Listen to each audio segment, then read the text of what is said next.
بسم اللہ الرحمن الرحیم۔ السلام علیکم ورحمۃ اللہ وبرکاتہ۔ اللہم صلی علی سیدنا محمد وعلی آلہ وبارک وسلم تسلیما۔ میرے محترم بھائیوں، بزرگوں، دوستوں اور عزیز ساتھیوں، آج ہمارے پاس جو واقعہ ہے وہ ہارون رشید کے بیٹے کا ہے۔ ہارون رشید کے بیٹے کا ہے۔ اس واقعے کے اندر فرماتے ہیں کہ ہارون رشید کا ایک بیٹا تھا جس کی عمر تقریباً 16 سال کی تھی۔ وہ بہت کثرت سے زاہدوں اور بزرگوں کی مجلس میں رہتا تھا اور اکثر قبرستان چلا جاتا۔ وہاں جا کر کہتا کہ تم لوگ ہم سے پہلے دنیا میں تھے، دنیا کے مالک تھے، لیکن اس دنیا نے تمہیں نجات نہ دی حتیٰ کہ تم قبروں میں پہنچ گئے۔ کاش مجھے معلوم ہوتا کہ تم پر کیا گزر رہی ہے اور تم سے کیا کیا سوال و جواب ہوئے۔ اور اکثر یہ شعر پڑھا کرتا: مجھے جنازے ہر دن ڈراتے ہیں اور مرنے والوں پر رونے والیوں کی آوازیں مجھے غمگین کر رکھتی ہے۔ ایک دن وہ اپنے باپ بادشاہ کی مجلس میں آیا اور اس کے پاس وزراء، امراء سب جمع تھے، اور لڑکے کے بدن پر ایک کپڑا معمولی اور سر پر ایک لنگی بندھی ہوئی تھی۔ اراکین سلطنت آپس میں کہنے لگے کہ اس پاگل لڑکی کی حرکتوں نے امیر المؤمنین کو بھی دوسرے بادشاہوں کی نگاہ میں ذلیل کر دیا ہے۔ اگر امیر المؤمنین اس کو تنبیہ کرے تو شاید یہ اپنی اس حالت سے باز آ جائے۔ امیر المؤمنین نے یہ بات سن کر اس سے کہا کہ بیٹا، تو نے مجھے لوگوں کی نگاہ میں ذلیل کر رکھا ہے۔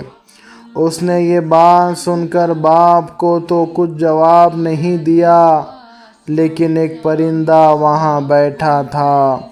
اس کو کہا کہ اس ذات کا واسطہ جس نے تجھے پیدا کیا، تو میرے ہاتھ پر آ کر بیٹھ جا۔ وہ پرندہ وہاں سے اڑ کر اس کے ہاتھ پر آ کر بیٹھ گیا۔ پھر کہا اب اپنی جگہ چلا جا۔ وہ ہاتھ پر سے اڑ کر اپنی جگہ چلا گیا۔ اس کے بعد اس نے عرض کیا کہ ابا جان، اصل میں آپ دنیا سے جو محبت کر رہے ہیں اس نے مجھے رسوا کر رکھا ہے۔ میں نے اب یہ ارادہ کر لیا ہے کہ آپ سے جدائی اختیار کر لوں۔ یہ کہہ کر وہاں سے چل دیا اور قرآن شریف صرف اپنے ساتھ لیا۔ چلتے ہوئے ماں نے ایک بہت قیمتی انگوٹھی بھی اس کو دے دی کہ کہیں ضرورت کے وقت اس کو کام دے۔ احتیاط کے وقت اس کو فروخت کر کے کام میں لائے۔ وہ یہاں سے چل کر بصرہ پہنچ گیا اور مزدوروں میں کام کرنے لگا۔ ہفتے میں صرف ایک دن شنبہ کو یعنی سنیچر کو مزدوری کرتا اور 8 دن تک وہ مزدوری کے پیسے خرچ کرتا، اور 8ویں دن پھر شنبہ کو مزدوری کر لیتا اور 1 درہم اور 1 وانق یعنی درہم کا چھٹا حصہ مزدوری لیتا۔ اس سے کم یا زیادہ نہ لیتا۔ 1 دانق روزانہ خرچ کرتا۔ ابو عامر بصری رحمہ اللہ کہتے ہیں میرے ایک دیوار گر گئی تھی، اس کو بنوانے کے لیے میں کسی معمار کی تلاش میں نکلا، یعنی مستری کی تلاش میں نکلا۔ کسی نے بتایا ہوگا کہ یہ شخص بھی تعمیر کا کام کرتا ہے۔ میں نے دیکھا کہ نہایت خوبصورت لڑکا بیٹھا ہے، ایک زنبیل تھیلی پاس رکھی ہے اور ایک تھیلی پاس رکھی ہے اور قرآن شریف دیکھ کر پڑھ رہا ہے۔ میں نے اس سے پوچھا کہ لڑکے، مزدوری کرو گے کیا؟ کہنے لگا کیوں نہیں کریں گے، مزدوری کے لیے تو پیدا ہی ہوئے ہیں۔ آپ بتائیے کیا خدمت مجھ سے لینی ہے؟ میں نے کہا گارے مٹی تعمیر کا کام لینا ہے۔ اس نے کہا کہ 1 درہم اور 1 وانق مزدوری ہوگی، اور نماز کے وقت میں کام نہیں کروں گا، مجھے نماز کے لیے جانا ہوگا۔ میں نے اس کی دونوں شرطیں منظور کر لی اور اس کو لا کر کام پر لگا دیا۔ مغرب کے وقت جب میں نے دیکھا تو اس نے 10 آدمیوں کے بقدر کام کیا۔ میں نے اس کو مزدوری میں 2 درہم دیے، اس نے شرط سے زائد لینے سے انکار کر دیا اور 1 درہم اور 1 دینار لے کر چلا گیا۔ دوسرے دن میں پھر اس کی تلاش میں نکلا، وہ مجھے کہیں نہ ملا۔ میں نے لوگوں سے تحقیق کیا کہ ایسی صورت کا ایک لڑکا مزدوری کیا کرتا ہے، کسی کو معلوم ہے کہ وہ کہاں ملے گا؟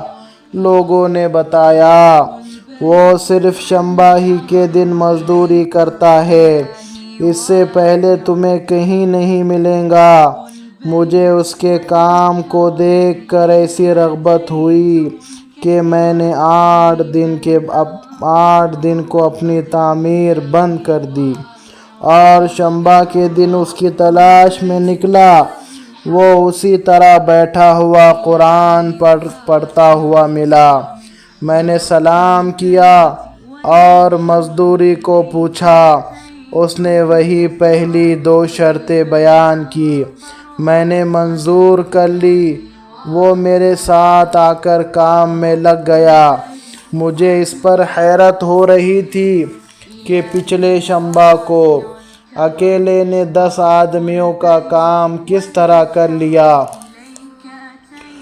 اس لیے اس مرتبہ میں نے ایسی طرح چھپ کر وہ مجھے نہ دیکھے۔ اس کے کام کرنے کا طریقہ دیکھا تو یہ منظر دیکھا کہ وہ ہاتھ میں گارا لے کر دیوار پر ڈالتا ہے اور پتھر اپنے آپ ہی ایک دوسرے کے ساتھ جڑتے چلے جاتے ہیں۔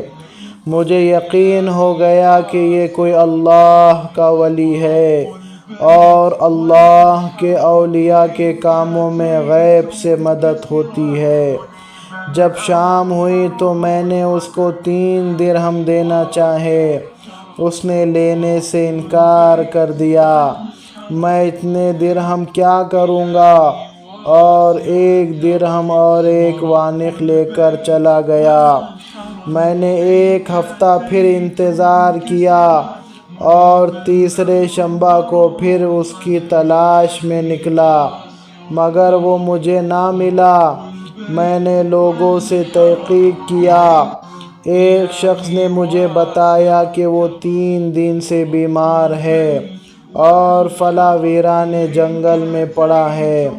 میں نے ایک شخص کو اجرت دے کر اس پر راضی کیا کہ وہ مجھے اس جنگل میں پہنچا دے۔ وہ مجھے ساتھ لے کر اس جنگل ویران میں پہنچا تو میں نے دیکھا کہ وہ بے ہوش پڑا ہے، آدھی اینٹ کا ٹکڑا سر کے نیچے رکھا ہوا ہے۔ میں نے اس کو سلام کیا، اس نے جواب نہ دیا۔ میں نے دوسری مرتبہ سلام کیا تو اس نے آنکھ کھولی اور مجھے پہچانا۔ میں نے جلدی سے اس کا سر اینٹ پر سے اٹھا کر اپنی گود میں رکھ لیا۔ اس نے سر ہٹا لیا اور چند شعر پڑھے، جن میں سے دو یہ ہے: یا صاحبی لا تغتر بتنعم فالعمر ينفد والنعيم يذل وإذا حملت على القبور جنازة فاعلم بأنك بعدها محمول۔ میرے دوست، دنیا کی نعمتوں سے دھوکے میں نہ پڑو، عمر ختم ہوتی جا رہی ہے اور یہ نعمتیں سب ختم ہو جائیں گی۔ جب تو کوئی جنازہ لے کر قبرستان جائے تو یہ سوچتا رہا کرے کہ تیرا بھی ایک دن اسی طرح جنازہ اٹھایا جائے گا۔ اس کے بعد اس نے مجھ سے کہا کہ ابو عامر، جب میری روح نکل جائے تو مجھے نہلا کر میرے اسی کپڑے میں مجھے کفن دے دینا۔ میں نے کہا میرے محبوب، اس میں کیا حرج ہے کہ میں تیرے کفن کے لیے نئے کپڑے لے آؤں؟ اس نے جواب دیا کہ نئے کپڑوں کے لیے زندہ لوگ زیادہ مستحق ہیں۔ یہ جواب حضرت ابوبکر صدیق رضی اللہ عنہ کا جواب ہے۔ انہوں نے بھی اپنی وصال کے وقت یہی فرمائش کی تھی کہ میری انہی چادروں میں کفن دے دینا، اور جب ان سے نئے کپڑے کے بارے میں اجازت چاہی تو انہوں نے یہی جواب دیا تھا۔ لڑکے نے کہا کفن پرانا ہو یا نیا، بہرحال بوسیدہ ہو جائے گا۔ آدمی کے ساتھ تو صرف اس کے اعمال ہی رہتا ہے، آدمی کے ساتھ تو صرف اس کا عمل ہی رہتا ہے۔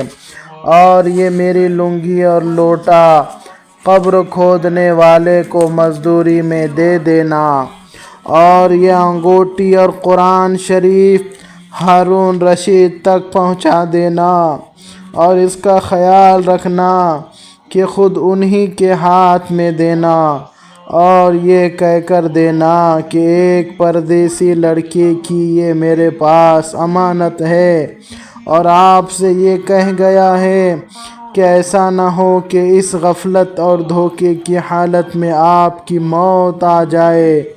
یہ کہہ کر اس کی روح نکل گئی۔ اس وقت مجھے معلوم ہوا کہ یہ لڑکا شہزادہ تھا۔ اس کے انتقال کے بعد اس کی وصیت کے موافق میں نے اس کو دفن کر دیا، اور دونوں چیزیں گورکون کو دے دی، اور قرآن پاک اور انگوٹھی لے کر بغداد پہنچا، اور قصر شاہی کے قریب پہنچا تو بادشاہ کی سواری نکل رہی تھی۔ میں ایک اونچی جگہ کھڑا ہو گیا۔ اول بہت بڑا لشکر نکلا جس میں تقریباً 1000 گھوڑے سوار تھے۔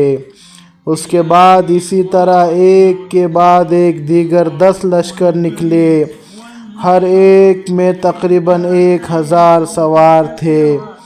10ویں جتھے میں خود امیر المؤمنین بھی تھے۔ میں نے زور سے آواز دے کر کہا، اے امیر المؤمنین، آپ کو حضور اقدس صلی اللہ علیہ وسلم کی رشتہ داری کا واسطہ،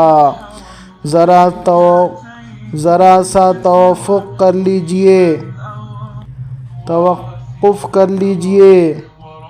میری آواز پر انہوں نے مجھے دیکھا تو میں نے جلدی سے آگے بڑھ کر کہا کہ میرے پاس ایک پردیسی لڑکے کی یہ امانت ہے جس نے مجھے یہ وصیت کی تھی کہ یہ دونوں چیزیں آپ تک پہنچا دوں۔ بادشاہ نے ان کو دیکھ کر پہچان لیا، تھوڑی دیر سر جھکایا، ان کی آنکھ سے آنسو جاری ہو گئے، اور ایک دربان سے کہا کہ اس آدمی کو اپنے ساتھ رکھو، جب میں واپسی پر بلاؤں تو میرے پاس پہنچا دینا۔ جب وہ باہر سے واپسی پر مکان پر پہنچے تو محل کے پردے گرا کر دربان سے فرمایا اس شخص کو بلا کر لاؤ اگرچہ وہ میرا غم تازہ ہی کرے گا۔ دربان میرے پاس آیا اور کہنے لگا کہ بادشاہ سلامت۔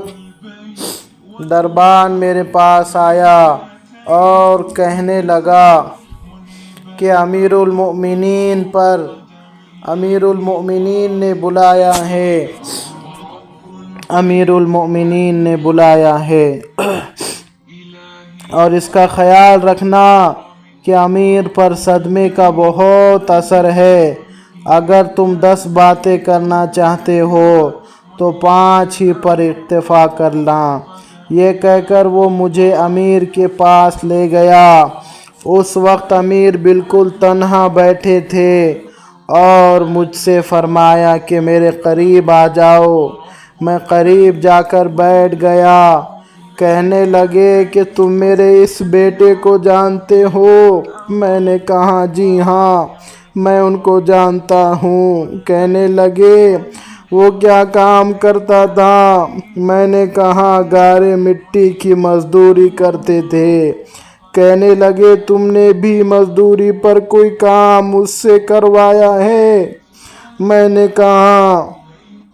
کہاں کرایا ہے؟ کہنے لگے تمہیں اس کا خیال نہیں آیا کہ اس کی حضور صلی اللہ علیہ وسلم سے رشتہ داری تھی، کہ یہ حضرت حضور صلی اللہ علیہ وسلم کے چچا حضرت عباس رضی اللہ عنہ کی اولاد ہیں؟ میں نے کہا امیر المومنین پہلے تو میں اللہ جل شانہ سے معذرت چاہتا ہوں، یعنی معافی مانگتا ہوں، اس کے بعد آپ سے عذر خواہ ہوں، آپ سے معافی چاہتا ہوں۔ مجھے اس وقت اس کا علم ہی نہ تھا کہ یہ کون ہے۔ مجھے ان کے انتقال کے وقت ان کی حال معلوم ہوا۔ کہنے لگے تم نے اپنے ہاتھ سے اس کو غسل دیا؟ میں نے کہا جی ہاں۔ کہنے لگے اپنا ہاتھ لاؤ۔ میرے ہاتھ لے کر اپنے سینے پر رکھ دیا اور چند شعر پڑھے جن کا ترجمہ یہ ہے: اے وہ مسافر جس پر میرا دل پگھل رہا ہے اور میری آنکھیں اس پر آنسو بہا رہی ہیں، اے وہ شخص جس کا مکان قبر دور ہے لیکن اس کا غم میرے قریب ہے، بے شک موت ہر اچھے سے اچھے عیش کو مقدر کر دیتی ہے۔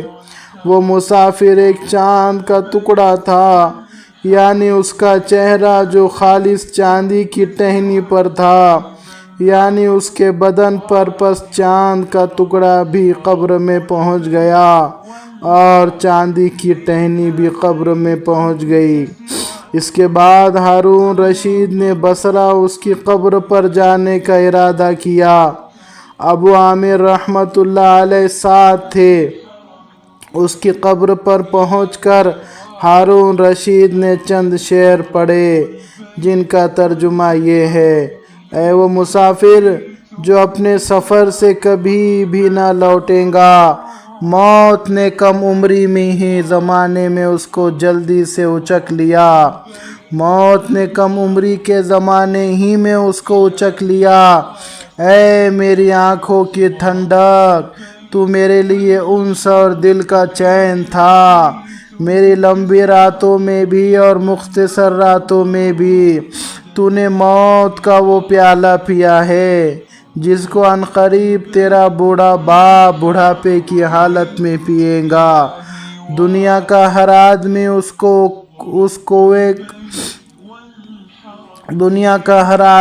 کو پیے گا، چاہے وہ جنگل کا رہنے والا ہو یا شہر کا رہنے والا ہو۔ پس سب تعریف اسی وحدہ لا شریک لہ کے لیے ہے جس کی لکھی ہوئی تقدیر کے یہ کرشمے ہے۔ ابو عامر رحمۃ اللہ علیہ کہتے ہیں اس کے بعد جو رات آئی جب میں اپنے وظائف پورے کر کے لیٹا ہی تھا کہ میں نے خواب میں ایک نور کا قبہ دیکھا جس کے اوپر ابر کی طرح نور ہی نور پھیل رہا تھا۔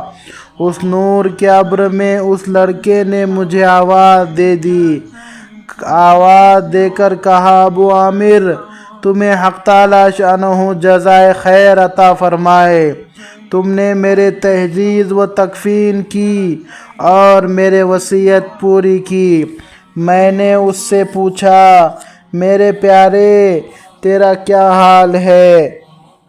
کہنے لگا، میں ایسے مولا کی طرف پہنچا ہوں جو بہت کریم ہے اور مجھ سے بہت راضی ہے۔ مجھے اس مالک نے وہ چیزیں عطا کی جو نہ کبھی کسی آنکھ نے دیکھی، نہ کان نے سنی، نہ کسی کے آدمی کے دل پر اس کا خیال گزرا۔ یہ ایک مشہور حدیث پاک کا مضمون ہے۔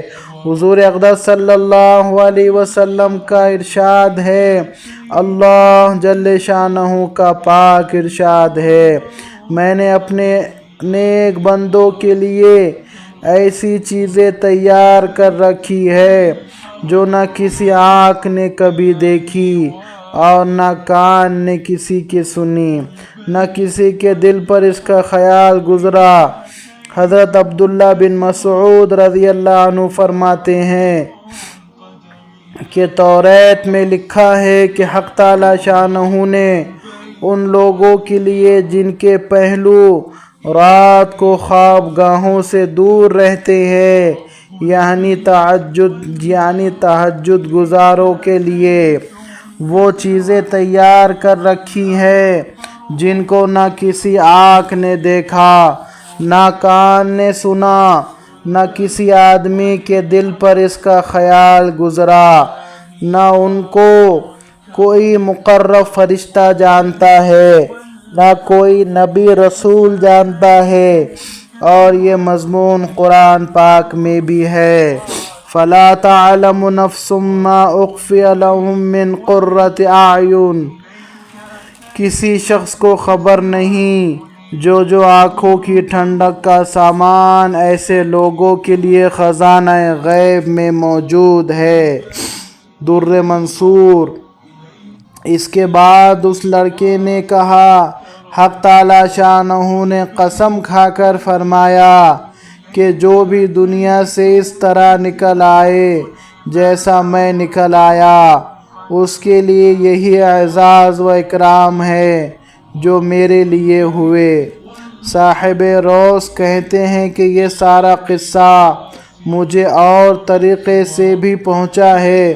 اس میں یہ بھی ہے کہ کسی شخص نے ہارون رشید سے اس لڑکے کے متعلق سوال کیا تو انہوں نے بتایا کہ میرے بادشاہ ہونے سے پہلے یہ لڑکا پیدا ہوا تھا، بہت اچھی تربیت پائی تھی، قرآن پاک بھی پڑھتا تھا اور علوم بھی پڑھے تھے۔ جب میں بادشاہ بن گیا تو یہ مجھے چھوڑ کر چلا گیا، میری دنیا سے اس نے کوئی راحت نہ اٹھائی۔ چلتے وقت میں نے ہی اس کی ماں سے کہا تھا کہ اس کو یہ انگوٹھی دے دے۔ اس انگوٹھی کا یاقوت بہت زیادہ قیمتی تھا، مگر یہ اس کو بھی کام میں نہ لایا، مرتے وقت واپس کر گیا۔ یہ لڑکا اپنی والدہ کا بڑا فرما بردار تھا۔ جس باپ کی دنیا داری سے یہ صاحبزادہ رنجیدہ ہو کر گیا، یعنی ہارون رشید رحمۃ اللہ علیہ، یہ بہت نیک دل بادشاہوں میں ان کا شمار ہے۔ دولت اور ثروت کے ساتھ لغزشیں تو ہو ہی جاتی ہے، لیکن ان کے دینی کارنامے تاریخ کی کتابوں میں کثرت سے موجود ہے۔ بادشاہت کے زمانے میں 100 رکعت نفل روزانہ پڑھنے کا معمول مرتے وقت تک رہا، اور اپنے ذاتی مال سے 1000 درہم روزانہ صدقہ کیا کرتے تھے، 1 سال حج کیا کرتے تھے، اور 1 سال جہاد میں شرکت کرتے تھے۔ جس سال خود حج کو جاتے اپنے ساتھ 100 علماء کو مع ان کے بیٹوں کے حج کو لے جاتے، اور جس سال خود حج نہ کرتے 300 آدمیوں کو ان کے پورے خرچ اور سامان، لباس وغیرہ کے ساتھ حج کو بھیجا کرتے، جن کو خرچ بھی بہت وسعت سے دیا جاتا اور لباس بھی عمدہ دیا جاتا۔ ویسے بھی عطایا کی بہت ان پر کثرت تھی، سوال کرنے والے کے لیے بھی اور بغیر سوال کرنے والے کے لیے بھی۔ علماء کا ان کی مجلس میں بہت اعزاز تھا اور ان سے بہت محبت کرتے تھے۔ ابو معاویہ ضریر رحمۃ اللہ علیہ مشہور محدث نابینا نے ایک مرتبہ ان کے ساتھ کھانا کھایا۔ کھانے کے بعد خود ہارون رشید نے ان کے ہاتھ دھلائے اور یہ کہا کہ علم کے اعزاز میں نے دھلائے ہیں۔ ایک مرتبہ ابو معاویہ رحمۃ اللہ علیہ نے حضور اقدس صلی اللہ علیہ وسلم کی حدیث جس میں حضرت آدم علیہ السلام اور حضرت موسیٰ علیہ السلام کے مناظرے کا ذکر کیا تھا بیان کی۔ ایک شخص نے کہہ دیا کہ ان دونوں حضرات کی ملاقات کہاں ہوئی؟ تو بادشاہ کو غصہ آ گیا اور کہا میری تلوار لاؤ۔ زنخ بدین یعنی حضور صلی اللہ علیہ وسلم کی حدیث پر اعتراض کرتا ہے، نصیحت کی باتوں پر بہت کثرت سے رونے والے تھے۔ تاریخ بغداد والخطیب۔ اللہ تبارک و تعالی کہنے سننے سے زیادہ عمل کی توفیق عطا فرمائے اور کمی کوتاہی کو معاف فرمائے۔ آمین ثم آمین آمین یا رب العالمین برحمتک یا ارحم الراحمین۔